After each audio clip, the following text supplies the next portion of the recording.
السلام علیکم ورحمۃ اللہ وبرکاتہ۔ یہ دارالسلام اسٹوڈیو ہے۔ اس بار ہم آپ کی خدمت میں پیش کر رہے ہیں حدیث سیریز۔ اللہ وحدہ لا شریک کا ہم پر احسان عظیم ہے کہ اس نے ہماری ہدایت اور فلاح کے لیے اپنے رسول صلی اللہ علیہ وسلم کو مبعوث فرمایا اور انہیں وحی کے ذریعے سے کتاب عطا فرمائی اور وحی ہی کے ذریعے سے سنت عطا فرمائی۔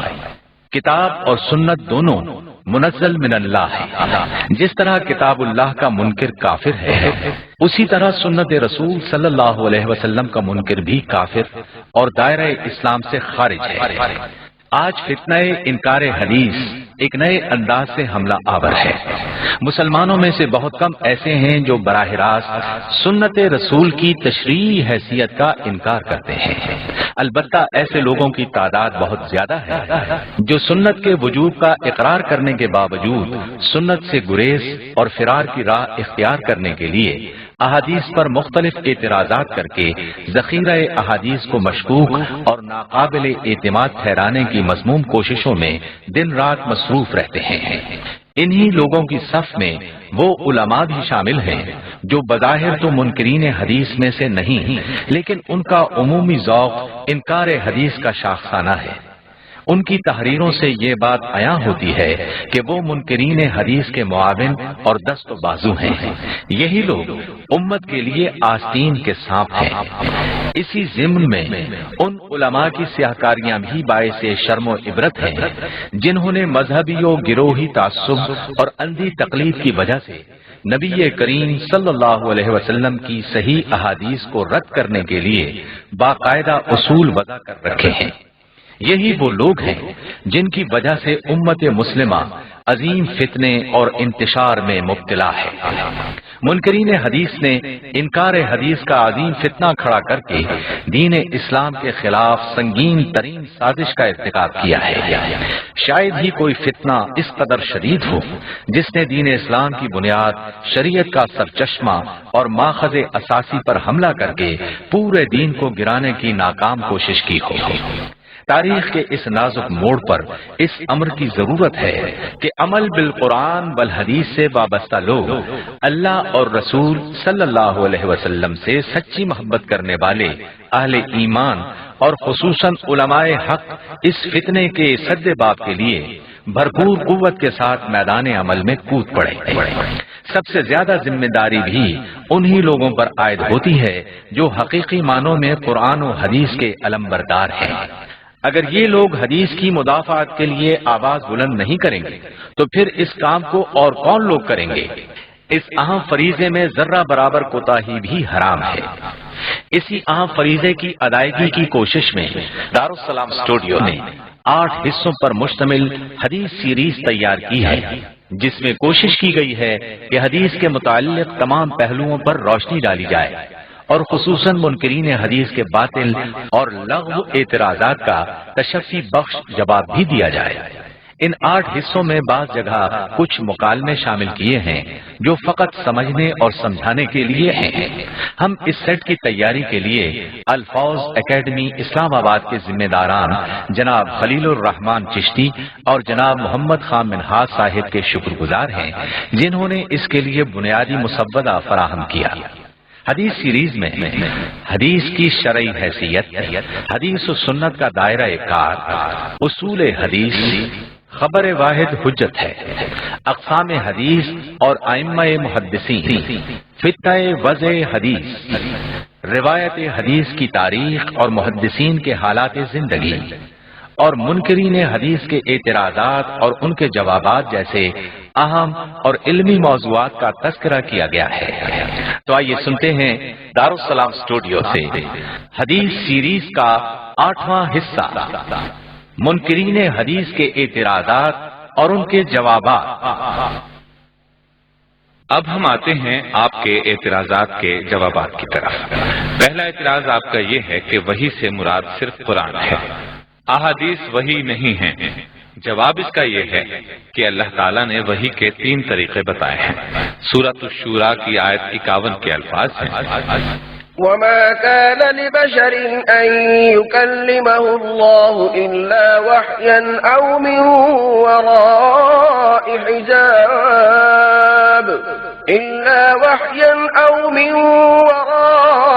حجاب أو يرسل رسولا فيوحي بإذنه ما يشاء.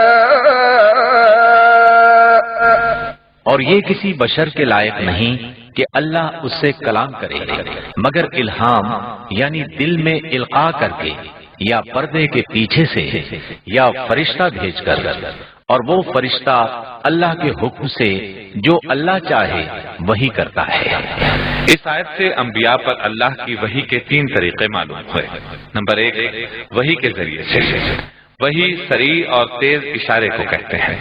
اس طرح رسول اللہ صلی اللہ علیہ وسلم کے دل پر کوئی چیز القاء کی جاتی تھی. اسی طریقے سے وحی خفی یعنی احادیث کا القاء ہوا. سورۃ النجم آیت 3 اور 4 میں ہے وما ينطق عن الهوى إن هو إلا وحي يوحى. اور وہ یعنی نبی کریم صلی اللہ علیہ وسلم اپنی خواہش سے نہیں بولتے، وہ وہی ہی تو ہے جو اس کی طرف بھیجی جاتی ہے. یہی بات رسول اللہ صلی اللہ علیہ وسلم نے عبداللہ بن عمرو رضی اللہ عنہ سے فرمائی. فوالذی نفسی بیدہ ما یخرج منہ الا حق. لکھو اس اللہ کی قسم جس کے ہاتھ میں میری جان ہے، اس منہ سے حق کے سوا کچھ نہیں نکلتا. نمبر 2، پردے کے پیچھے سے گفتگو. اس صورت میں رسول اور نبی اللہ کا کلام سنتے ہیں لیکن اللہ کو دیکھتے نہیں. موسیٰ علیہ السلام سے کوہ طور پر اللہ تعالیٰ نے گفتگو کی تھی. اسی طرح اللہ تعالیٰ نے محمد صلی اللہ علیہ وسلم سے معراج کے موقع پر گفتگو کی اور کئی بار کی. اسی موقع پر 5 نمازیں فرض ہوئیں. نمبر 3، فرشتے کا نزول. اس صورت میں جبریل علیہ السلام بعض اوقات انسانی شکل میں آتے تھے، بعض اوقات وہ دیہیا قلبی کی شکل میں آیا. 2 مرتبہ اپنی اصل شکل میں رسول اللہ صلی اللہ علیہ وسلم کو نظر آئے، لیکن بیشتر موقعوں پر وحی کو آپ کے دل میں نازل کرتے تھے، جیسا کہ سورۃ الشعراء آیت 193 اور 194 میں ہے. نزل به الروح الامین علی قلبک. روح الامین یعنی جبریل اسے لے کر نازل ہوا آپ کے دل پر. اس کے علاوہ وحی کا ایک چوتھا طریقہ اور بھی ہے، اور وہ ہے خواب کے ذریعے سے وحی کا آنا، جیسا کہ سورہ صافات آیت 102 میں ہے کہ ابراہیم علیہ السلام نے خواب دیکھا کہ اپنے بیٹے اسماعیل علیہ السلام کو ذبح کر رہے ہیں. باپ نے بیٹے کو خواب سنایا. بیٹے نے خواب سن کر کہا افعل ما تؤمر، ابا جان آپ کو جو حکم دیا جا رہا ہے اس پر عمل کریں. یہاں اسماعیل علیہ السلام نے باپ کے خواب کو امر اور حکم قرار دیا ہے، کیونکہ انبیاء کا خواب وحی کا درجہ رکھتا ہے. رسول اللہ صلی اللہ علیہ وسلم نے بھی صلح حدیبیہ سے پہلے خواب دیکھا تھا، جیسا کہ اس کا ذکر سورہ فتح کی آیت نمبر 27 میں موجود ہے. ان 4 طریقوں سے نبی کریم صلی اللہ علیہ وسلم کو وحی جلی یعنی قرآن اور وحی خفی یعنی احادیث عطا کی گئیں. یہ دونوں چیزیں مل کر اللہ تعالیٰ کے ماخذ قانون یعنی آسمانی ماخذ شریعت کی تکمیل کرتے ہیں. اسی لیے سورہ نساء آیت 80 میں ہے من يطع الرسول فقد اطاع اللہ. جس نے رسول کی اطاعت کی دراصل اس نے اللہ کی اطاعت کی. اور سورہ احزاب آیت 36 میں ہے وما كان لمؤمن ولا مؤمنة إذا قضى الله ورسوله أمرا أن يكون لهم الخيرة من أمرهم ومن يعص الله ورسوله فقد ضل ضلالا مبينا. اور کسی مومن مرد اور کسی مومن عورت کو یہ حق نہیں کہ جب اللہ اور اس کا رسول کسی معاملے کا فیصلہ کر دیں تو ان کے لیے اپنے معاملے میں ان کا کوئی اختیار باقی رہے، اور جو اللہ اور اس کے رسول کی نافرمانی کرے تو وہ یقیناً کھلی گمراہی میں جا پڑا۔ یعنی ایمان لانے کے بعد کسی مرد یا عورت کو نہ صرف اللہ کے بلکہ رسول کے فیصلوں سے بھی اختلاف کی آزادی باقی نہیں رہتی، دونوں کو بے چون و چرا ماننا پڑے گا۔ یہ تھا آپ کے پہلے اعتراض کا جواب۔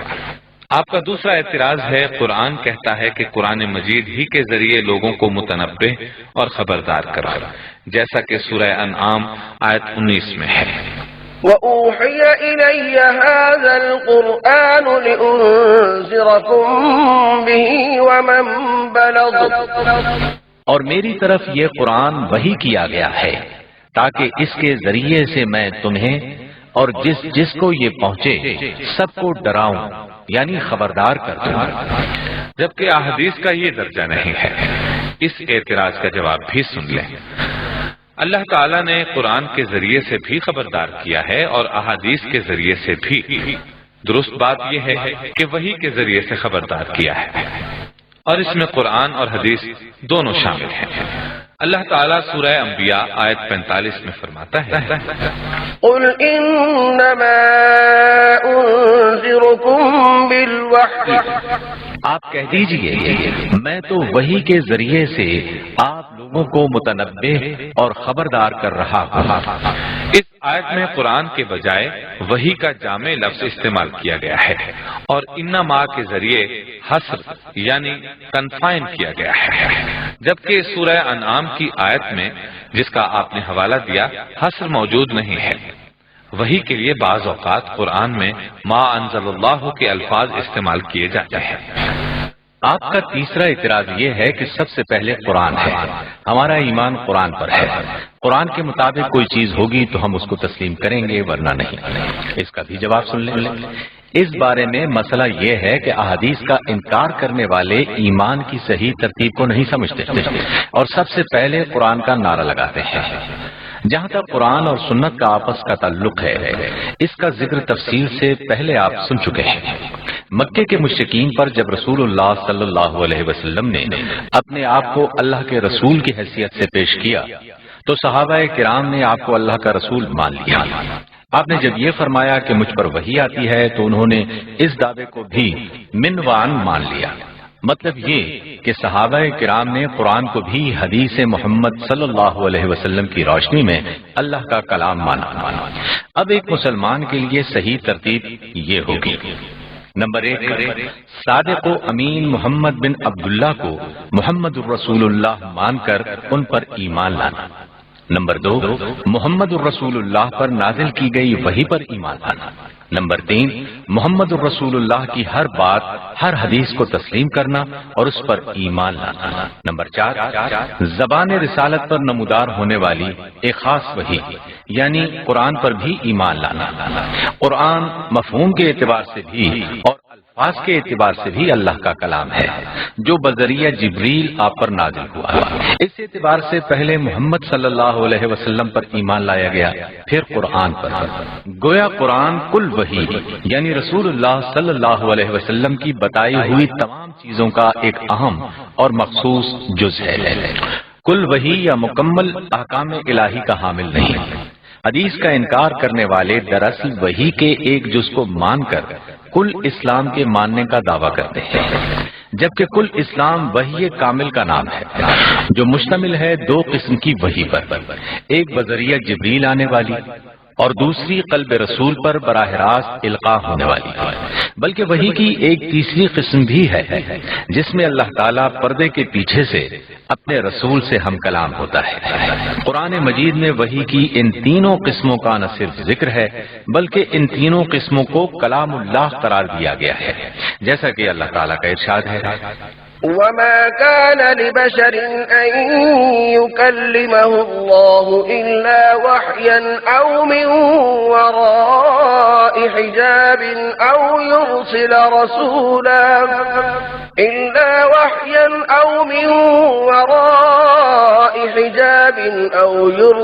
رَسُولًا فَيُوحِيَ بِإِذْنِهِ مَا يَشَاءُ إِنَّهُ عَلِيٌّ حَكِيمٌ۔ اور یہ کسی بشر کے لائق نہیں کہ اللہ اس سے کلام کرے مگر الہام دل میں القاء کر کے یا پردے کے پیچھے سے یا فرشتہ بھیج کر، اور وہ فرشتہ اللہ کے حکم سے جو اللہ چاہے وہی کرتا ہے، بلا شبہ وہ بلند مرتبہ خوب حکمت والا ہے۔ قرآن مجید اور نبی کریم صلی اللہ علیہ وسلم پر ایمان لانے کا مطلب یہ ہے کہ بلا تفریق اور بلا ترتیب ہر قسم کی وحی پر ایمان لایا جائے۔ ان کے درمیان تفریق کرنا بھی ایمان سے ہاتھ دھونا ہے، اور ترتیب کے چکر میں پڑنا بھی اسلام سے گریز و انحراف ہے۔ قرآن یہ بھی کہتا ہے کہ وحی کے علم سے محرومی بینائی سے محرومی کے برابر ہے، جیسا کہ سورہ انعام آیت 50 میں ہے۔ إن أتبع إلا ما يوحى إلي قل هل يستوي الأعمى والبصير۔ میں تو اسی چیز کی پیروی کرتا ہوں جو میری طرف وحی کی جاتی ہے۔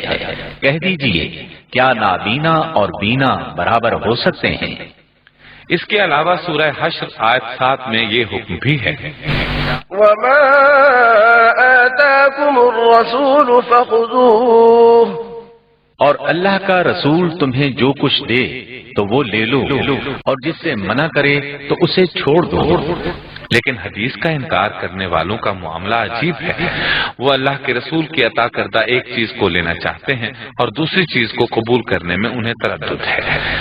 پھر اس کے علاوہ اللہ تعالیٰ سورہ بقرہ آیت 231 میں فرماتا ہے، واذكروا نعمة الله عليكم وما أنزل عليكم من الكتاب والحكمة يعظكم به، اور اللہ کی طرف سے تم پر جو انعام ہوا اسے یاد کرو، اور اس کتاب اور حکمت کو بھی یاد کرو جو اس نے تم پر نازل کی، وہ تمہیں اس سے نصیحت کرتا ہے۔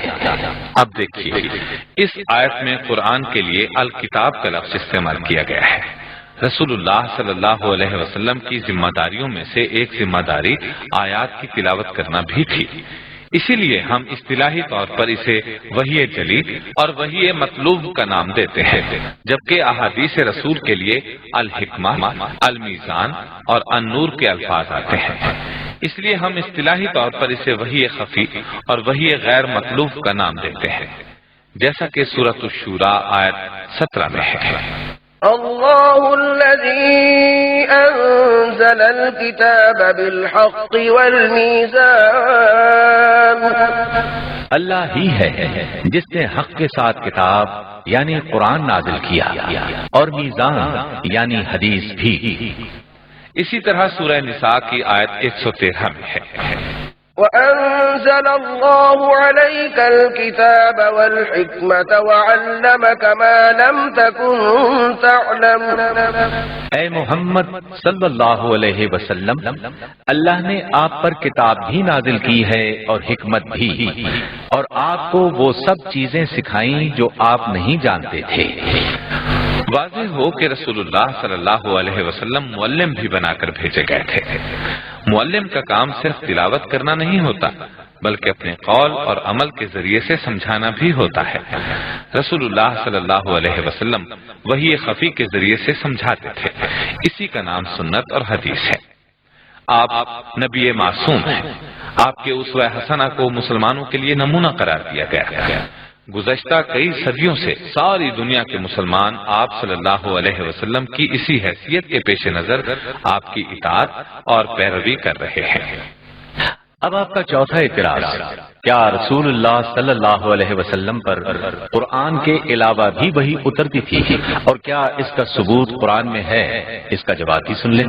ہم جیسے سیدھے سادے مسلمانوں کے لیے جو صحابہ کرام رضی اللہ عنہم کے راستے پر گامزن ہیں، یہ سوال کسی اہمیت کا حامل نہیں، اس لیے کہ صحابہ کرام نے پہلے صادق و امین محمد بن عبداللہ کو محمد الرسول اللہ تسلیم کیا، اور جب رسول تسلیم کر لیا تو وہی وحی کو بھی تسلیم کیا اور اس وحی کے ایک خاص جز کے طور پر قرآن کو تسلیم کیا، یعنی انہوں نے احادیث نبوی کی بنیاد پر قرآن کو اللہ کا کلام تسلیم کیا۔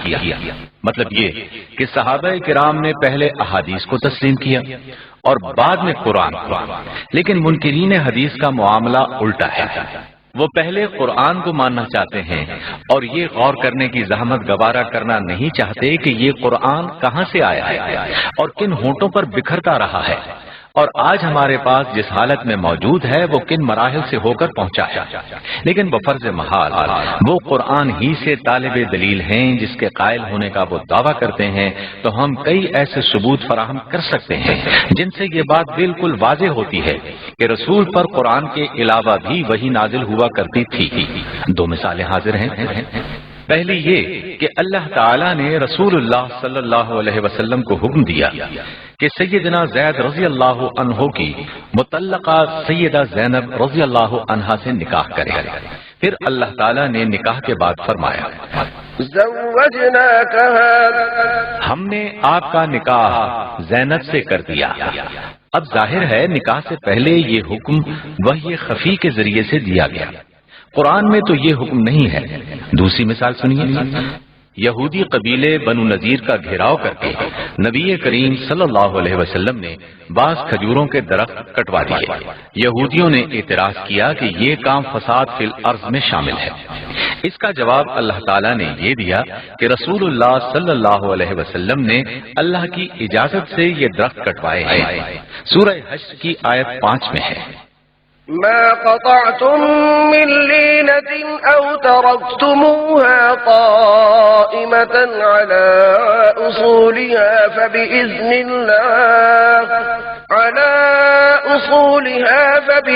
الله وليخزي الفاسقين۔ تم نے جو بھی کھجور کا درخت کاٹا یا اسے اس کی جڑوں پر کھڑا چھوڑ دیا تو یہ اللہ کے حکم سے ہے، اور تاکہ وہ نافرمانوں کو رسوا کرے۔ اب ظاہر ہے کٹوانے سے پہلے اجازت اللہ تعالیٰ نے وحی خفی کے ذریعے سے دی تھی، ورنہ قرآن میں کسی اور جگہ یہ حکم نہیں پایا جاتا۔ اب آتے ہیں آپ کے 5ویں اعتراض کی طرف۔ اعتراض یہ ہے کہ قرآن کی طرح احادیث کی کتابت کا فوری اہتمام نہیں کیا گیا۔ اگر ان کی حیثیت بھی اتنی ہوتی تو نبی اکرم صلی اللہ علیہ وسلم کیوں اس سے پہلو تہی کرتے؟ احادیث کی تمام کتب دوسری اور تیسری صدی کی ہیں، مطلب یہ کہ قرآن کی طرح احادیث کی کتابت کا یقیناً اہتمام نہیں تھا۔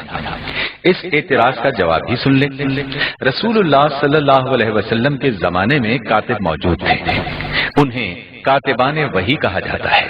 یہ نہ صرف قرآن لکھتے تھے بلکہ احادیث اور فرامین رسول بھی لکھتے تھے۔ یہاں یہ بات بھی نوٹ کر لیں کہ قرآن کی کتابت کی تاریخ کا ثبوت اور علم بھی تو ہمیں احادیث سے ہوا ہے۔ کتابت وحی کا کام سب سے پہلے سیدنا شرابیل بن حسنہ کندی نے انجام دیا، پھر سیدنا عبداللہ بن ابی سرح نے، پھر سیدنا ابی بن کعب انصاری رضی اللہ عنہ نے، علاوہ ازیں سیدنا ابو بکر، سیدنا عمر، سیدنا عثمان، سیدنا عمرو بن عاص، عبداللہ بن ارقم، ثابت بن قیس، سیدنا حنظلہ، مغیرہ بن شعبہ، عبداللہ بن رواحہ، خالد بن ولید، علا حضرمی، حذیفہ بن یمان، معاویہ بن ابی سفیان اور زید بن ثابت رضی اللہ عنہم نے بھی مختلف اوقات میں یہ خدمت انجام دیا۔ صلح حدیبیہ کا معاہدہ سیدنا علی رضی اللہ عنہ نے لکھا۔ بادشاہوں کے نام خطوط سیدنا عامر بن فہیرہ رضی اللہ عنہ نے لکھے۔ امرائے عمان کے نام خط ابی بن کعب رضی اللہ عنہ نے لکھا۔ قرآن کی کتابت کا کام زیادہ تر سیدنا زید بن ثابت رضی اللہ عنہ کے سپرد تھا۔ انہوں نے رسول اللہ صلی اللہ علیہ وسلم کی ہدایت پر عبرانی زبان سیکھ لی تھی تاکہ یہودیوں وغیرہ سے خط کتابت میں دشواری نہ ہو۔ اللہ کے رسول صلی اللہ علیہ وسلم نے ابتدا میں خود اپنے فرامین لکھوائے۔ صحابہ کرام نے آپ کے اقوال اور افعال لکھے درمیانی مدت میں نبی کریم صلی اللہ علیہ وسلم نے احادیث کی کتابت عارضی طور پر اس لیے رکوا دی کہ کہیں قرآن سے خلط ملط نہ ہو جائے۔ اس مرحلے کی تکمیل کے بعد احادیث کی دینی اور قانونی حیثیت کے پیش نظر صحابہ نے احادیث کی کتابت کا کام دوبارہ شروع کر دیا۔ رسول اللہ صلی اللہ علیہ وسلم کی وفات کے بعد ان صحابہ کرام نے احادیث کی کتابت کی۔ سیدنا علی، سیدنا ابو ہریرہ، سیدنا جابر، سیدنا عبداللہ بن عباس، سیدنا انس بن مالک، سیدنا عمرو بن حزم، سیدنا سمورہ بن جندب، سیدنا سعد بن عبادہ، سیدنا عبداللہ بن عمر اور سیدنا عبداللہ بن مسعود رضی اللہ عنہم وغیرہ۔ لہذا آپ کی یہ بات درست نہیں کہ احادیث کی کتب دوسری اور تیسری صدی کی پیداوار ہے، اور ہم بتا چکے ہیں کہ بعض صحابہ اور تابعین جیسے نافع، سعید بن جبیر، حمام بن منبہ اور عروہ بن زبیر رحمت اللہ علیہم کے ہاں احادیث کا تحریری مجموعہ موجود تھا جو اگلی نسلوں کو منتقل ہوا۔ یہ سارا سرمایہ اب احادیث کی کتب میں محفوظ ہے۔ آپ کا چھٹا اعتراض ہے احادیث کے مجموعے تحسین کے مرحلوں سے گزر رہے ہیں جبکہ قرآن کے ساتھ یہ معاملہ نہیں ہے۔ اس سوال کا جواب سن لیں۔ جہاں تک تحسین کا تعلق ہے تو یہ کام قرآن اور احادیث کی کتابوں دونوں میں جاری و ساری ہے۔ یہ تو آپ کو معلوم ہے کہ قرآن کی 114 سورتوں میں ترتیب توقیفی ہے، یعنی غیر اجتہادی ہے، اور رسول اللہ صلی اللہ علیہ وسلم کی ہدایات کے عین مطابق ہے۔ لیکن قرآنی کتابت کی تحسین ہوتی رہی ہے اور ہوتی رہے گی۔ پہلے اس پر نقطے لگائے گئے، پھر زیر زبر اور پیش لگائے گئے، پھر مدوں کا اضافہ کیا گیا، پھر آیات کے اختتام پر فواصل کی علامت رکھی گئی، پھر ہر آیت کو ایک نمبر کے ساتھ لکھا جانے لگا، پھر ہر سورت کے سرے پر اس سورت کا نام لکھا گیا، پھر سورت نمبر لکھا جانے لگا، پھر کئی سالوں بعد پاروں کی تقسیم ہوئی، پھر کئی سالوں بعد رکوعات کی تقسیم ہوئی۔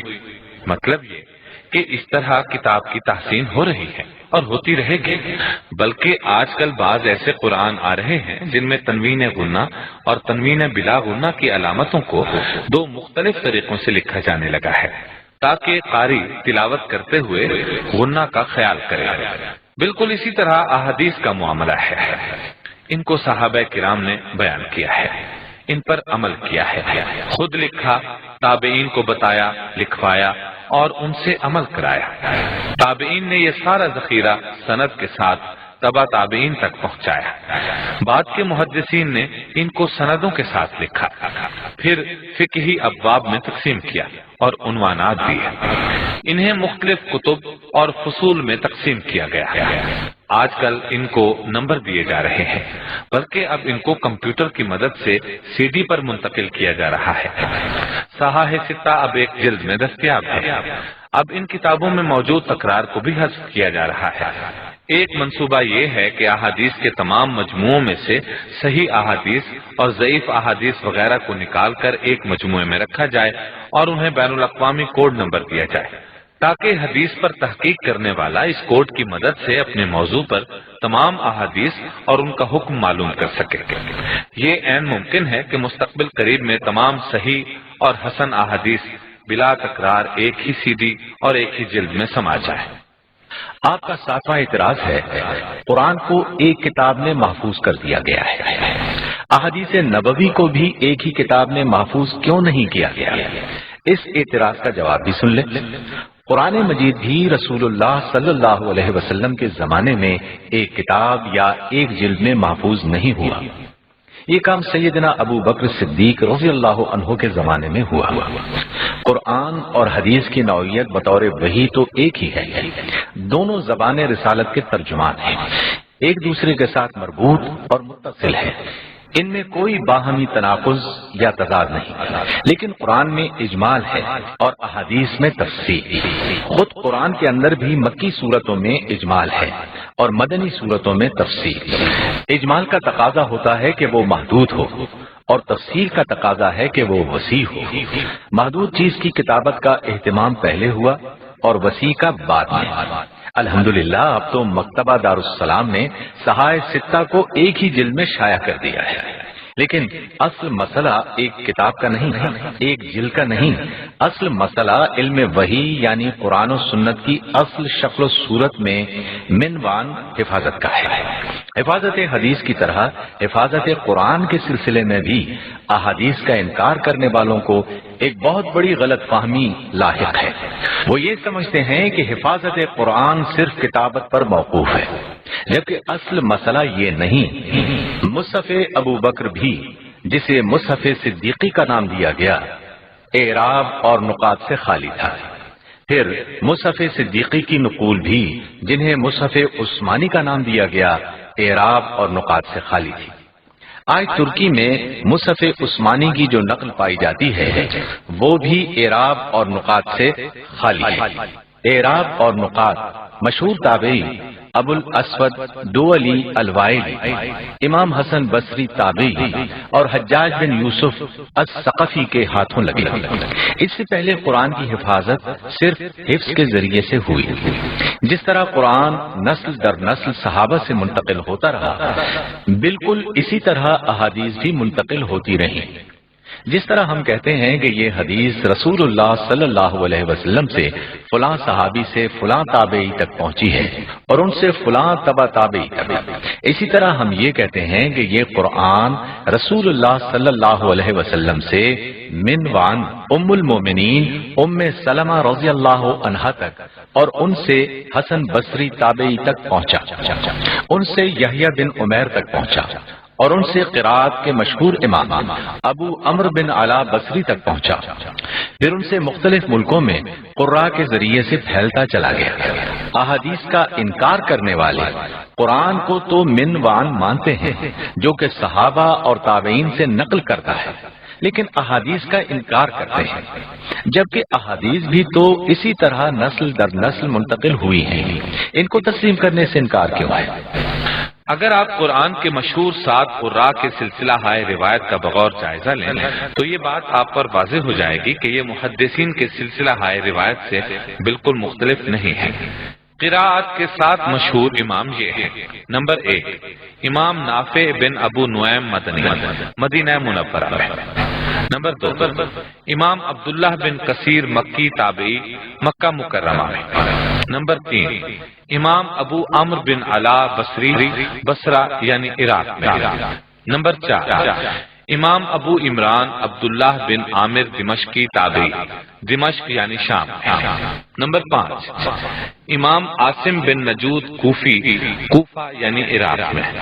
نمبر 6 ابو عمارہ حمزہ بن حبیب سیاد، کوفہ یعنی عراق میں۔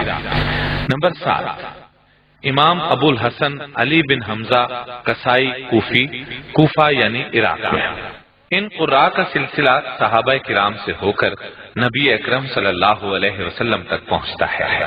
ان صحابہ میں ام المومنین ام سلمہ، عبداللہ بن صائب مخزومی، ابو درداء، سیدنا عثمان، ابی بن کعب، زید بن ثابت، سیدنا علی، عبداللہ بن مسعود اور عبداللہ بن عباس رضی اللہ عنہم جیسے جلیل القدر افراد شامل ہیں۔ یہ وہی بزرگ ہیں جن کے سلسلے سے احادیث ہم تک پہنچی ہیں۔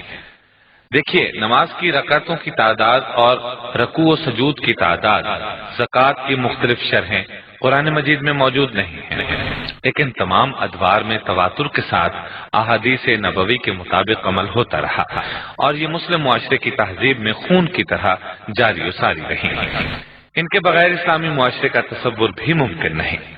منکرین حدیث اس بات کو بھول جاتے ہیں کہ نبی اکرم صلی اللہ علیہ وسلم نے صرف کتاب دینے پر اکتفا نہیں کیا اور نماز اور زکوٰۃ کا حکم دینے پر اکتفا نہیں کیا، بلکہ قرآنی احکام پر عمل کر کے دکھایا ہے۔ صحابہ کرام کی تربیت کی ہے، ان سے نماز پڑھوائی ہے، ان سے ایک مخصوص شرح زکوٰۃ وصول کی ہے، ان کے اعمال کی اصلاح اور تحسین و تہذیب فرمائی ہے۔ کی اور قرآن جو لوگوں کے حافظے میں محفوظ تھا کتابی شکل میں بھی محفوظ ہو گیا، تو اللہ تعالیٰ نے احادیث نبوی کی بتدریج کتابی حفاظت کا بھی انتظام فرمایا ہے جو اسلامی معاشرے میں جاری و ساری تھی۔ یہ لوگوں کے دلوں میں، ذہنوں میں، ان کی زبانوں پر اور ان کے افعال اور اعمال میں موجود تھی۔ حاصل کلام یہ ہے کہ جس طرح قرآن کو حافظے میں محفوظ کرنے کے بعد کتابت کے ذریعے سے محفوظ کیا گیا اور اب آج کے دور میں کیسٹس اور سی ڈیز پر محفوظ کیا جا رہا ہے، اسی طرح احادیث نبوی کو بھی اولاً اعمال میں اور دماغوں میں محفوظ کیا گیا، پھر کاغذ پر محفوظ کیا گیا اور اب کیسٹ اور سی ڈیز پر محفوظ کر دیا جائے گا انشاءاللہ۔ مشرکین مکہ اور اہل کتاب کا ایک زائد مطالبہ یہ تھا کہ ہم اس وقت تک ایمان نہیں لائیں گے جب تک محمد صلی اللہ علیہ وسلم ہم پر ایک ایسی کتاب اتار کر نہ لائیں جسے ہم خود پڑھ سکیں، جیسا کہ سورہ بنی اسرائیل کی آیت 93 میں ہے۔ اس کے جواب میں اللہ تعالیٰ نے فرمایا، قرآن کی عظمت کی نشانی کتابی صورت نہیں بلکہ نشانی یہ ہے کہ اہل علم کے سینوں میں محفوظ ہو۔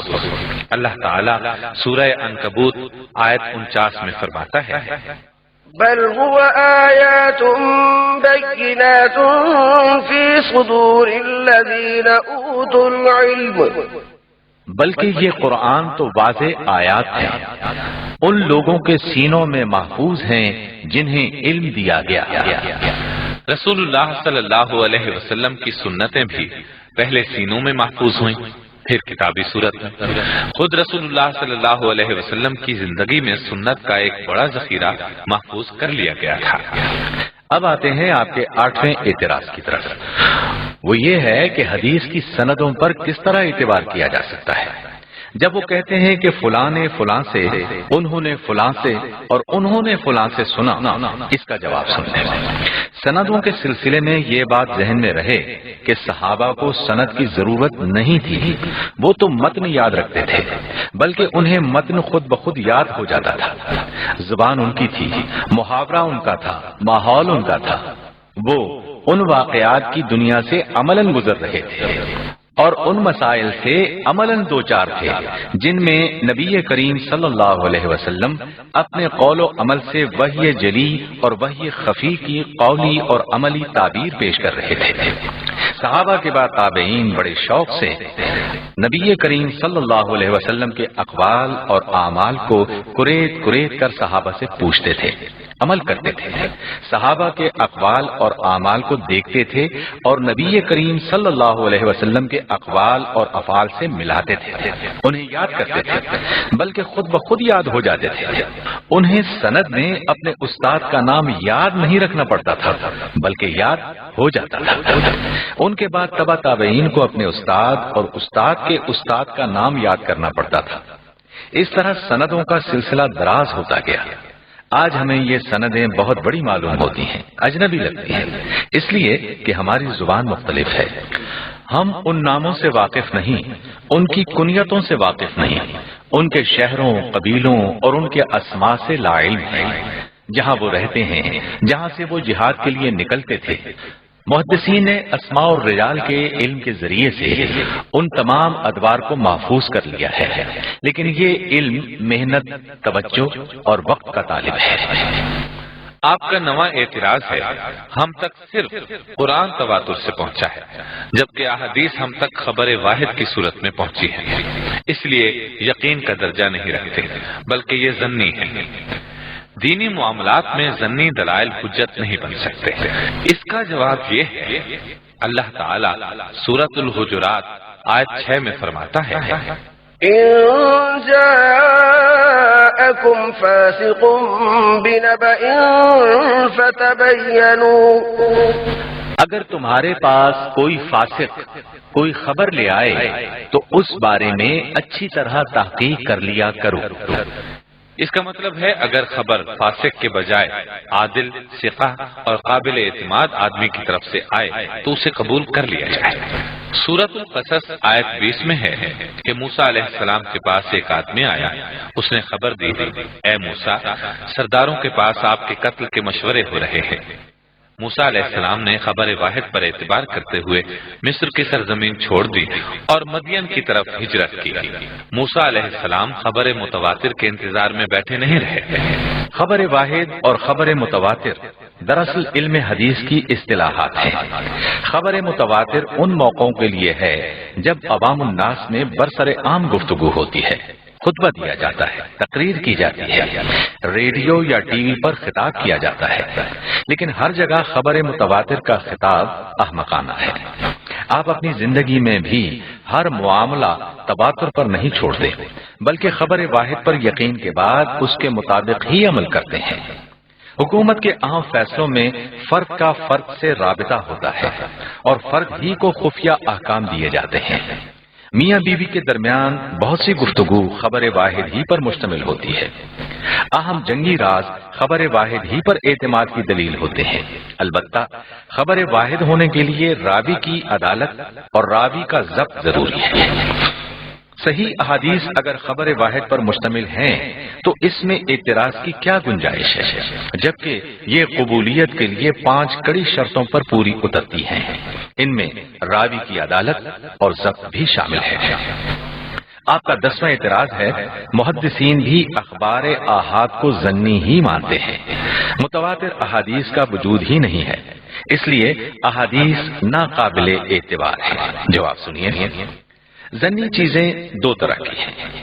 ایک ظن غالب ہوتا ہے اور یقین کا فائدہ دیتا ہے، جبکہ دوسرا ظن وہم و گمان یعنی شک پر مبنی ہوتا ہے، جو حق کے مقابلے میں کسی ضرورت کو پورا نہیں کرتا۔ قرآن مجید کی ان 3 مثالوں پر غور کریں۔ ظن کا لفظ یقین کے لیے بھی استعمال ہوا ہے اور شک کے لیے بھی۔ سورہ حجرات آیت 12 میں ہے، إن بعض الظن إثم یقیناً بعض ظن یعنی گمان گناہ ہوتے ہیں۔ مطلب یہ کہ ہر قسم کا ظن گناہ نہیں ہوتا۔ دوسری مثال سورہ بقرہ آیت 46 میں ہے، الذين يظنون أنهم ملاقو ربهم وہ لوگ جو یقین رکھتے ہیں کہ وہ اپنے رب سے ملاقات کریں گے۔ یہاں ظن یقینی معنوں میں آیا ہے۔ تیسری مثال سورہ یونس کی آیت 36 میں ہے، إن الظن لا يغني من الحق شيئا یقیناً حق کے مقابلے میں شک یعنی وہم و گمان کوئی حیثیت نہیں رکھتا۔ یہاں ظن وہم و گمان کے معنی میں آیا ہے۔ مثال کے طور پر آپ ہوائی جہاز سے سفر کرتے ہیں، ظن غالب یہی ہوتا ہے کہ آپ حادثے کے بغیر منزل تک پہنچ جائیں گے۔ اسی طرح آپ کی یہ بات درست نہیں کہ متواتر احادیث کا وجود ہی نہیں ہے۔ متواتر احادیث ہیں لیکن کم۔ یاد رہے کہ یہ بھی علم حدیث کی ایک اصطلاح ہے۔ بعض علماء کے نزدیک اس کے لیے ہر طبقے میں 10 یا زیادہ افراد کی روایت ضروری ہے۔ اخبار آحاد کا بیشتر حصہ ظن غالب پر مشتمل ہے۔ اس میں شک نہیں کہ وہم و گمان پر مبنی ظنی چیزیں اور ظنی روایات کی بعض صورتیں ضعیف، ناقابل اعتبار اور مردود ہوتی ہیں جب سند منقطع ہو، راوی پر طعن ہو یا زیادہ ثقہ راویوں سے اختلاف ہو۔ صحیح اور حسن احادیث سے علم یقین حاصل ہوتا ہے کہ فی الواقع رسول اللہ صلی اللہ علیہ وسلم نے یہ کہا اور کیا ہے، اس لیے کہ یہ ثقہ اور قابل اعتماد ذرائع سے ہم تک پہنچی ہیں، اس لیے قابل اعتبار ہوتی ہیں۔ آپ کا 11واں اعتراض یہ ہے کہ ایک ہی حدیث کو ایک صاحب صحیح قرار دیتے ہیں تو دوسرے ضعیف۔ یہ صورتحال حدیث کو دینی ماخذ نہیں بننے دیتی، کیونکہ اس طرح کی درجہ بندی ہمیں قرآن میں نظر نہیں آتی۔ اس کا جواب سنیے، کسی روایت کو اگر کوئی صحیح قرار دے تو آنکھیں بند کر کے صحیح تسلیم نہ کرے، دوسرا اگر ضعیف قرار دے تو ضعیف نہ مانے، بلکہ تجزیہ کیجئے، سند کا جائزہ لیجئے، ایک ایک راوی کا جائزہ لیجئے، متن کا جائزہ لیجئے، علت اور شاذ پر غور کریں، راویوں کی عدالت اور ضبط کو دیکھیے، پھر دونوں دعووں کو سامنے رکھ کر خود فیصلہ کریں کہ یہ کس درجے کی ہے۔ یاد رکھیے، ہر فن کی طرح حدیث کے فن میں بھی ماہرین حدیث کا اجماع اور ماہرین حدیث کے جمہور کا فیصلہ حجت ہوگا۔ لیکن یہ کیا بات ہوئی کہ جہاں 2 علماء کا اختلاف ہوا آپ نے تمام احادیث کو مسترد کر دی؟ آپ کا 12واں اعتراض یہ کہ قرآن وہ کتاب ہے جس کے بارے میں اس کا دعویٰ ہے کہ لا يأتيه الباطل من بين يديه ولا من خلفه باطل اس کے پاس پھٹک بھی نہیں سکتا، اس کے آگے سے نہ اس کے پیچھے سے۔ جب قرآن لوح محفوظ سے محمد صلی اللہ علیہ وسلم کے قلب اطہر پر اتارا گیا تو اسے شیاطین کی مداخلت سے محفوظ رکھا گیا۔ شیاطین کو مار بھگانے کے لیے شہاب ثاقب استعمال کیے گئے۔ اللہ کے پاک فرشتوں کے علاوہ اسے کسی نے نہیں چھوا۔ اس میں باطل کا دخل ممکن نہیں تھا، نہ آگے سے نہ پیچھے سے، جبکہ احادیث کے ساتھ ایسا کوئی معاملہ نہیں۔ اپنے اس اعتراض کا جواب بھی سن لیں۔ اس ترقی یافتہ دور میں بھی انٹرنیٹ پر لبنان کے متعصب عیسائی اور بعض یہودی قرآن کی طرز پر بے مزہ، بے جوڑ اور بھونڈے جملے گھڑ کر قرآن کی آیات کے طور پر پیش کر رہے ہیں، لیکن الحمدللہ مسلمان اس شر سے محفوظ ہیں۔ اسی طرح جب جھوٹی احادیث کو رسول اللہ صلی اللہ علیہ وسلم سے منسوب کر کے پیش کیا جاتا ہے تو علماء بر وقت نوٹس لیتے ہیں اور امت کو خبردار کرتے ہیں۔ یقیناً نزول قرآن کے دوران میں یا بعد میں کوئی اللہ تعالیٰ کے کلام میں کمی بیشی نہیں کر سکتا، اور اگر کسی نے ایسا کرنے کی کوشش کی تو پکڑا جائے گا۔ یہی معاملہ احادیث کا ہے۔ محمد عربی صلی اللہ علیہ وسلم کی امت کے ماہرین حدیث باطل احادیث کا نہ صرف سراغ لگا سکے ہیں بلکہ اس قسم کے ہر فتنے کی بیخونی کرتے رہے ہیں اور انشاءاللہ کرتے رہیں گے۔ محدثین نے جھوٹی احادیث کو صحیح احادیث سے چھانٹ کر الگ کر دیا ہے اور امت کو خبردار کیا ہے۔ ملا علی قاری، ابن جوزی، جلال الدین سیوطی اور علامہ محمد ناصر الدین البانی رحمۃ اللہ علیہم وغیرہ کی اس موضوع پر تصانیف موجود ہیں۔ آپ کا 13واں اعتراض ہے کہ قرآن کی حفاظت کا اللہ تعالیٰ نے خود ذمہ لیا ہے، جیسا کہ سورہ ہجر آیت 9 میں فرمایا ہے، إنا نحن نزلنا الذكر وإنا له لحافظون۔ بے شک ہم ہی نے یہ قرآن نازل کیا اور بے شک ہم ہی اس کے محافظ ہیں۔ لیکن احادیث کی یہ حیثیت نہیں۔ جواب سنیے، سورہ ہجر کی اس آیت میں بھی الذکر کا لفظ استعمال ہوا ہے۔ الذکر کا اطلاق وحی پر ہوتا ہے، اس میں قرآن بھی شامل ہے اور رسول اللہ صلی اللہ علیہ وسلم کی سنت بھی۔ مطلب یہ کہ اللہ تعالیٰ نے قرآن اور نبی کریم صلی اللہ علیہ وسلم کے ذریعے سے دی جانے والی کل تعلیمات کی حفاظت کا ذمہ لیا ہے، ان میں احادیث بھی شامل ہیں۔ آپ کا 14واں اعتراض ہے، قرآن میں بصراحت مذکور ہے کہ یہ انسان کی ہدایت کے لیے نازل کیا گیا ہے، نیز یہ کہ قرآن میں ہر مسئلے کا حل موجود ہے، اس لیے اسلام کے دینی نظام میں حدیث کی ضرورت ہی نہیں رہتی۔ جواب سنیے، آپ کا سوال 3 پہلو لیے ہوئے ہے۔ نمبر 1، قرآن یقیناً انسان کی ہدایت کے لیے نازل کیا گیا ہے، لیکن یاد رکھیے سنت بھی اسی طرح سراسر ہدایت ہے۔ خود قرآن نے آپ صلی اللہ علیہ وسلم کے بارے میں صاف صاف سورۃ النور آیت 54 میں فرما دیا ہے، وَإِن تُطِيعُوهُ تَهْتَدُوا وَمَا عَلَى الرَّسُولِ إِلَّا الْبَلَاغُ الْمُبِينُ۔ اگر تم رسول کی اطاعت کرو گے تو ہدایت پاؤ گے، اور رسول کے ذمے صرف صاف صاف احکام پہنچا دینا ہے۔ نمبر 2، یہ بات صحیح نہیں کہ قرآن میں ہر مسئلے کا حل موجود ہے، بلکہ صحیح یہ ہے کہ محمد صلی اللہ علیہ وسلم کے ذریعے سے دی جانے والی تمام تعلیمات میں دین کے بنیادی اصول، شریعت کے اہم قاعدے اور بیشتر مسائل کا حل موجود ہے۔ یہ تعلیمات نہ صرف قرآن بلکہ احادیث پر بھی مشتمل ہیں۔ نمبر 3، اسلام کے دینی نظام میں علوم وحی پر مشتمل چیزوں پر انحصار لازمی ہے، اور یہ قرآن و سنت ہے۔ حدیث کے بغیر قانون شریعت کی تکمیل نہیں ہوتی۔ نئے پیش آمدہ مسائل کے حل کے لیے امت کے فقہا اور مجتہدین کے اجتہاد پر انحصار کیا جاتا ہے۔ اس کے بعد آپ کا 15واں اعتراض ہے، قرآن میں خود قرآن کے بارے میں سورہ انعام آیت 38 میں ہے، ما فرطنا فی الکتاب من شیء، یعنی ہم نے اس کتاب میں کوئی چیز نہیں چھوڑی، تو احادیث کی کیا ضرورت ہے؟ قرآن کافی ہے۔ جواب سنیے، سورہ انعام کی اس پوری آیت کو سامنے رکھ کر غور کریں، معلوم ہوگا کہ یہاں الکتاب سے مراد القرآن نہیں ہے بلکہ تقدیر، نوشتہ قسمت، علم الہی اور کتاب کائنات ہے۔ سلسلہ کلام سے اس کی وضاحت ہوگی۔ پوری آیت اور اس کا ترجمہ ملاحظہ فرمائیں۔ وما من دابة في الأرض ولا طائر يطير بجناحيه إلا أمم أمثالكم ما فرطنا في الكتاب من شيء ثم إلى ربهم يحشرون. اور زمین پر چلنے والا کوئی جانور اور اپنے دونوں پروں سے اڑنے والا کوئی پرندہ ایسا نہیں جو تمہاری طرح الگ امت نہ ہو. ہم نے کتاب میں کوئی چیز نہیں چھوڑی جس کا ذکر نہ کیا ہو، پھر وہ سب اپنے رب کی طرف اکٹھے کیے جائیں گے.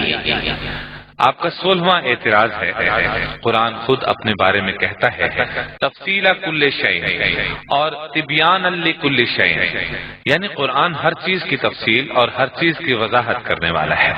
پھر قرآن سے باہر جانے کی کیا ضرورت ہے؟ جواب سنیے، ان دونوں آیتوں میں لفظ کل کا استعمال استغراق حقیقی کے لیے نہیں ہوا. قرآن فہمی کے لیے عربی زبان کے اسلوب سے واقفیت ضروری ہے. سورہ نحل آیت 69 میں شہد کی مکھی کے بارے میں کہا گیا ہے ثم كلي من كل الثمرات، پھر تو کھا ہر قسم کے پھلوں میں سے. یہاں بھی لفظ کل کا مطلب یہ نہیں کہ شہد کی مکھی کے لیے لازم ہے کہ وہ تمام قسم کے پھلوں کو کھائے. آپ کی ذکر کردہ دونوں آیتوں میں تفصیل اور تبیان کا مطلب یہ ہے کہ قرآن نے دین کے بنیادی اصول اور شریعت کے اہم قاعدے نہایت وضاحت اور تفصیل سے بیان کر دیے ہیں جن میں شبہے اور ابہام کی کوئی گنجائش نہیں. ان آیات کا یہ مطلب ہرگز نہیں کہ قرآن کو نبی کریم صلی اللہ علیہ وسلم کی وضاحتوں کی کوئی ضرورت نہیں. رسول اللہ صلی اللہ علیہ وسلم اور آپ کی احادیث کے بارے میں سورہ نحل آیت 44 میں ہے وَأَنزَلْنَا إِلَيْكَ الذِّكْرَ لِتُبَيِّنَ لِلنَّاسِ مَا نُزِّلَ إِلَيْهِمْ، اور ہم نے یہ ذکر آپ پر اس لیے نازل کیا ہے تاکہ آپ لوگوں کے سامنے اس تعلیم کی تبیین یعنی تشریح و توضیح کرتے جائیں جو ان کے لیے اتاری گئی ہے. سورہ نحل آیت 64 میں ہے وَمَا أَنزَلْنَا عَلَيْكَ الْكِتَابَ إِلَّا لِتُبَيِّنَ لَهُمُ الَّذِي اخْتَلَفُوا فِيهِ، اور ہم نے یہ کتاب آپ پر اس لیے نازل کی ہے کہ آپ ان اختلافات کی حقیقت ان پر کھول دیں جن میں یہ پڑے ہوئے ہیں. اسی طرح سورہ نساء کی آیت 105 ملاحظہ فرمائیں إِنَّا أَنزَلْنَا إِلَيْكَ الْكِتَابَ بِالْحَقِّ لِتَحْكُمَ بَيْنَ النَّاسِ بِمَا أَرَاكَ اللَّهُ، ہم نے یہ کتاب حق کے ساتھ آپ کی طرف نازل کی ہے تاکہ جو روشنی اللہ نے آپ کو دکھائی ہے اس کے مطابق آپ لوگوں کے درمیان فیصلے کریں. اس آیت میں بما اراک اللہ سے مراد وہی خفی ہے، یعنی وہ خاص روشنی ہے جو اللہ تعالیٰ نے آپ کو دکھائی. ہر زبان کی طرح عربی زبان اور قرآن میں بھی ایک ہی لفظ مختلف مفہوم میں استعمال ہوتا ہے. اہل زبان سلسلہ کلام سے ہر جگہ وہ مخصوص مطلب لیتے ہیں جو متکلم کا مقصود اور مدعا ہوتا ہے. یہ بما اراک اللہ وہی چیز ہے جس کے لیے بعض مقامات پر النور، المیزان اور الحکمہ کے الفاظ آئے ہیں. اس کی مثالیں اعتراض نمبر 3 کے جواب میں آپ سن چکے ہیں. آپ کا 17واں اعتراض ہے حنفی، شافعی، مالکی، حنبلی، ظاہری اور اہل حدیث وغیرہ کا فقہی اختلاف حدیث اور سنت کے اختلاف ہی کی وجہ سے رونما ہوا. حدیث ہی فقہی معاملات میں وجہ اختلاف ہے، اس لیے حدیث کو ترک کر دینا چاہیے. ہمارے لیے قرآن کافی ہے. جواب سنیے، قرآن کے ساتھ حدیث رسول صلی اللہ علیہ وسلم بھی ایک آسمانی ماخذ قانون ہے. حدیث کے ماخذ قانون ہونے پر تمام فقہی مذاہب کے اماموں اور علماء کا اتفاق ہے۔ ان میں حنفی، شافعی، مالکی، حنبلی، ظاہری اور اہل حدیث وغیرہ شامل ہیں۔ شریعت محمدی سے مراد قرآن و سنت کا ابدی قانون ہے جو رسول معصوم کے ذریعے سے دیا جاتا ہے، جبکہ فقہ سے مراد استنباطی قوانین ہیں۔ یہ غیر معصوم فقہا اور علماء کی فکر کا نتیجہ ہوتی ہے۔ فقہا قرآن کی کسی آیت کی تعبیر میں یا پھر کسی حدیث یا اس موضوع پر موجود دیگر احادیث کی تعبیر میں ایک دوسرے سے اختلاف کرتے رہے ہیں۔ بعض اوقات یہ اختلاف بھول چوک کا رہا ہے اور بعض اوقات واقفیت اور عدم واقفیت کا رہا ہے، لیکن کسی فقیہ نے نہ تو کسی قرآنی آیت کا انکار کیا، نہ رسول اللہ صلی اللہ علیہ وسلم کی کسی ثابت شدہ حدیث کا انکار کیا ہے، نہ ان دونوں کے ماخذ قانون ہونے پر اختلاف کیا۔ فقہا کا یہ اختلاف رائے کا اختلاف ہے، تعبیر کا اختلاف ہے، اجتہادی اختلاف ہے۔ ایسے اختلاف کے بارے میں رسول اللہ صلی اللہ علیہ وسلم نے ہمیں خوشخبری سنائی ہے کہ غلطی کی صورت میں ایک اجر اور صحیح فہم کی صورت میں 2 اجر ملتے ہیں، جیسا کہ صحیح مسلم کی حدیث میں ہے۔ إذا حكم الحاكم فاجتهد ثم أصاب فله أجران وإذا حكم فاجتهد ثم أخطأ فله أجر۔ جب حاکم یعنی قاضی یا جج اجتہاد سے یعنی حسن نیت اور شدید غور و فکر سے فیصلہ کرے اور فیصلہ درست ہو تو اسے دوہرا اجر ملے گا، لیکن اگر اجتہاد میں غلطی کر جائے تب بھی اس کے لیے ایک اجر ہے۔ فقہا کا یہ اختلاف بنیادی ماخذوں پر ایمان کا اختلاف نہیں ہے۔ اس کے علاوہ ان تمام فقہی مذاہب کے ائمہ کرام نے صاف صاف کہہ دیا ہے کہ رسول اللہ صلی اللہ علیہ وسلم کی ثابت شدہ احادیث کے مقابلے میں ہماری رائے، ہمارے اقوال اور ہمارے فتاوے کی کوئی حیثیت نہیں ہے۔ آپ کا 18واں اعتراض ہے احادیث اور سنت سے مسلمانوں کے اختلافات میں اضافہ ہوا ہے، اس لیے قرآن پر اکتفا کرنا چاہیے۔ اختلافی معاملات کا فیصلہ صرف قرآن کرے گا۔ جواب سنیے، اختلافی معاملات کے بارے میں خود قرآن نے قرآن اور سنت دونوں کو حکم بنانے کی ہدایت کی ہے۔ اس سلسلے میں قرآن مجید کی 2 آیات ملاحظہ فرمائیں۔ نمبر 1 سورۃ النساء آیت 59 میں اللہ تعالیٰ فرماتا ہے، يا أيها الذين آمنوا أطيعوا الله وأطيعوا الرسول وأولي الأمر منكم فإن تنازعتم في شيء فردوه إلى الله والرسول إن كنتم تؤمنون بالله واليوم الآخر ذلك خير وأحسن تأويلا۔ اے لوگو جو ایمان لائے ہو، تم اطاعت کرو اللہ کی اور اطاعت کرو رسول کی اور ان لوگوں کی جو تم میں سے صاحب امر ہو۔ پھر اگر تم باہم کسی چیز میں اختلاف کرو تو اسے اللہ اور اس کے رسول کی طرف لوٹا دو، اگر تم واقعی اللہ اور آخرت کے دن پر ایمان رکھتے ہو۔ یہ بہتر ہے اور انجام کے لحاظ سے بہت اچھا ہے۔ اس آیت میں چند باتوں پر غور کریں۔ نمبر 1 اللہ اور رسول کے ساتھ اطیعوا کا لفظ 2 مرتبہ الگ الگ آیا ہے، لیکن اولو الامر کے ساتھ یہ لفظ استعمال نہیں کیا گیا ہے۔ معلوم ہوا اللہ اور رسول کی اطاعت مطلق ہے، جبکہ اولو الامر کی اطاعت مقید اور حدود و قیود کی پابند ہے۔ نمبر اور رسول سے تنازع اور اختلاف نہیں ہو سکتا۔ اولو الامر یعنی خلیفہ، فقہا، علماء، والدین اور شوہر وغیرہ سے اختلاف کیا جا سکتا ہے۔ نمبر 3 اولو الامر سے اختلاف کی صورت میں اللہ اور رسول یعنی قرآن اور سنت کی طرف رجوع کرنے کا حکم دیا گیا ہے۔ نمبر 4 اگر قرآن اور سنت کی طرف رجوع نہ کیا جائے تو پھر اس کا مطلب یہ ہوگا کہ متنازع فریقوں کا اللہ اور قیامت کے دن پر ایمان نہیں رہا۔ نمبر 2 اس سلسلے میں سورۃ النساء آیت 65 میں اللہ تعالیٰ فرماتا ہے، فلا وربك لا يؤمنون حتى يحكموك فيما شجر بينهم ثم لا يجدوا في أنفسهم حرجا ثم لا يجدوا في أنفسهم حرجا مما قضيت ويسلموا تسليما۔ اے محمد صلی اللہ علیہ وسلم، ہرگز نہیں، آپ کے رب کی قسم، یہ لوگ کبھی مومن نہیں ہو سکتے جب تک اپنے باہمی اختلافات میں آپ کو فیصلہ کرنے والا نہ مان لیں۔ پھر جو کچھ آپ فیصلہ کریں اس پر اپنے دلوں میں کوئی تنگی نہ محسوس کریں، بلکہ آپ کے فیصلے پر سر بسر یعنی دل کی گہرائیوں کے ساتھ تسلیم کر لیں۔ اس آیت میں بھی چند باتیں غور طلب ہیں۔ نمبر 1، رسول اللہ صلی اللہ علیہ وسلم کے فیصلے کو تسلیم نہ کرنے والا مومن نہیں ہو سکتا۔ نمبر 2، رسول اللہ صلی اللہ علیہ وسلم کے فیصلوں کی قانونی اور آئینی حیثیت ہے۔ آپ قاضی یعنی جج بھی ہیں۔ تمام اختلافی مسائل میں رسول اللہ صلی اللہ علیہ وسلم کو قاضی اور جج تسلیم کیا جائے گا۔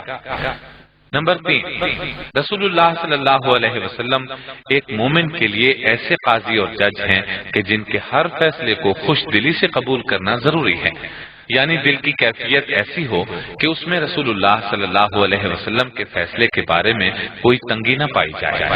رسول اللہ صلی اللہ علیہ وسلم عام قاضیوں کی طرح کے کوئی قاضی نہیں ہیں کہ جن کے فیصلوں سے آپ اختلاف کر سکتے ہیں اور بالا تر عدالت سے رجوع کر سکتے ہیں۔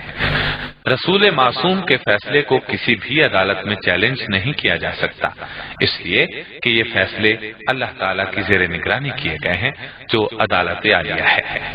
نمبر 4، اس آیت کے آخری الفاظ وَيُسَلِّمُوا تَسْلِيمًا مفعول مطلق ہے۔ ان الفاظ سے معلوم ہوتا ہے کہ مومن کو دل کی گہرائی سے آپ کے تمام فیصلوں کو ماننا چاہیے۔ نمبر 5، آپ لوگ اس بات پر غور کریں کہ وہ حدیث کی اندھی مخالفت کر کے منکرین حدیث ہی نہیں رہتے بلکہ قرآن کے بھی منکر بن جاتے ہیں۔ فیما شجر بینہم کے الفاظ سے ہمیں واضح قرآنی ہدایت ملتی ہے کہ ہم اپنے تمام اختلافی مسائل میں رسول اللہ صلی اللہ علیہ وسلم کی اور آپ کی احادیث کی رہنمائی حاصل کریں۔ احادیث اور سنت سے مسلمانوں کے اختلافات میں اضافہ نہیں ہوا بلکہ ان میں کمی ہوئی ہے یا پھر اختلافات ختم ہو جاتے ہیں۔ جامع ترمذی میں ہے کہ نبی کریم صلی اللہ علیہ وسلم کے انتقال کے بعد اختلاف ہوا کہ آپ کو کہاں دفن کیا جائے۔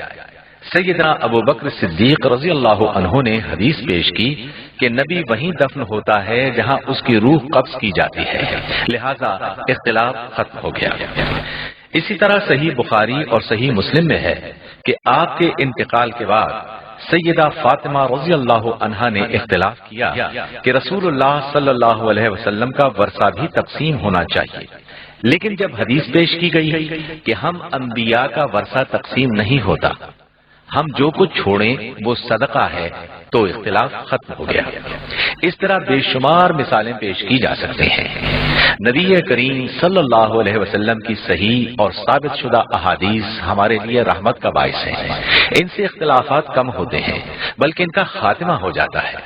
ان سے امت کے اندر اتحاد کی فضا پیدا ہوتی ہے، گروہ بندی اور فرقہ پرستی ختم ہوتی ہے۔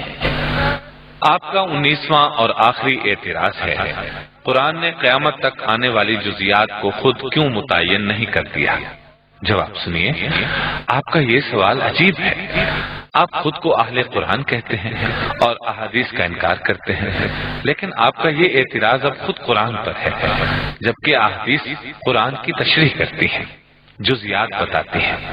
محمد صلی اللہ علیہ وسلم پر کی گئی وحی تمام زمانوں اور مکانوں کے لیے ہے، اس لیے وحی میں جہاں اصولی احکام ہیں وہیں فروعی احکام بھی ہیں۔ علاوہ ازیں ایسے لچکدار اصول و قواعد ہیں جن کی روشنی میں امت کے فقہا اور مجتہدین نئے پیش آمدہ مسائل کا حل تلاش کر سکیں۔ چونکہ مسائل اور حوادث ان گنت اور لاتعداد ہوتے ہیں، اس لیے تمام جزیات کا جواب نہیں دیا گیا۔ معلوم ہونا چاہیے کہ نہ صرف قرآن بلکہ احادیث میں بھی احکام کے ساتھ ساتھ اصول بھی بیان کیے گئے ہیں۔ شریعت محمدی 4 چیزوں پر مبنی ہے۔ نمبر 1، قرآن کے محکمات اور نصوص۔ نمبر 2، احادیث صحیحہ و ثابتہ پر مبنی محکمات اور نصوص۔ نمبر 3، قرآن کے تمام اصول و قواعد جن کی روشنی میں اجتہاد کیا جاتا ہے، جیسے سورۃ الحج آیت 78 میں ہے۔ وما جعل عليكم في الدين من حرج اور اس نے دین میں تمہارے لیے کوئی تنگی نہیں رکھی۔ نمبر 4، احادیث صحیحہ و ثابتہ میں موجود اصول و قواعد جن کی روشنی میں اجتہاد کیا جاتا ہے، جیسے سنن ابن ماجہ میں ہے لا ضرر ولا ضرار، کسی کو ضرر پہنچاؤ نہ ضرر کا انتقام لو۔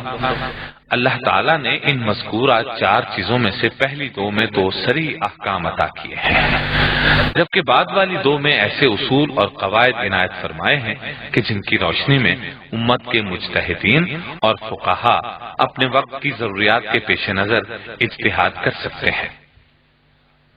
اجتہاد کے سلسلے میں یہ بات ذہن نشین کر لیں کہ اجتہاد قرآن اور سنت کی محکم تعلیمات کی روشنی میں ان کی چھتری کے نیچے رہ کر کیا جا سکتا ہے۔ اجتہاد کا مطلب شریعت محمدی کی تنسیخ نہیں ہے، علاوہ ازیں عقائد اور عبادات میں اجتہاد حرام ہے۔ ان امور میں کلی طور پر صرف اور صرف قرآن اور سنت پر اعتماد کیا جائے گا۔